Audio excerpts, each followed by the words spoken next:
কক্সবাজার থেকে সংরক্ষিত নারী আসন সদস্য চকরিয়া পৌর বাস টার্মিনাল মাঠে এই সমাবেশের অপেক্ষা তারেক রহমানের জন্য বিপুল মানুষের উপস্থিতি জানান দেয় সরকার প্রধানকে দেখার দৃঢ় প্রত্যয়।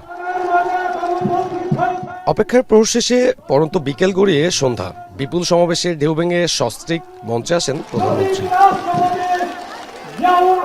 বক্তব্যের শুরুতে প্রধানমন্ত্রী কক্সবাজার অঞ্চলের নানা উন্নয়নে নানা প্রতিশ্রুতি দেন। বলেন, কক্সবাজার থেকে চট্টগ্রাম পর্যন্ত সড়ক দ্রুতই 6 লেনে উন্নীত করা হবে। চট্টগ্রাম তো কক্সবাজার যে রাস্তাটি মেইন যে রাস্তাটা সেটি আমরা ইনশাল্লাহ 4 থেকে 6 লেন করব ইনশাল্লাহ। ভোটের আগে যারা টিকিট বিক্রি করেছিল এবং তারও আগে আওয়ামী লীগের সাথে যারা 173 দিন হরতাল করেছিল তারাই আজকে বাজেটের বিরোধিতা করছে বলে অভিযোগ করেন প্রধানমন্ত্রী। বিশ্বকাপ দেখুন বায়োস্কোপ প্লাসে, সব নেটওয়ার্কে, সব ডিভাইসে। আগামী কিছুদিনের মধ্যে আমরা একটি দাম নির্ধারণ করব, একটি মূল্য নির্ধারণ করব, যাতে করে লবণ চাষিরা তাদের উৎপাদিত পণ্যের মূল্য পায়।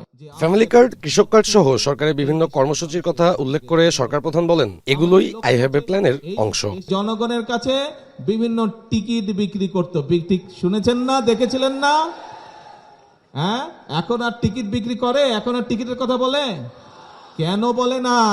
কারণ ওই টিকিটের কোন রকম দেওয়ার মালিক বা ক্ষমতা তাদের নেই।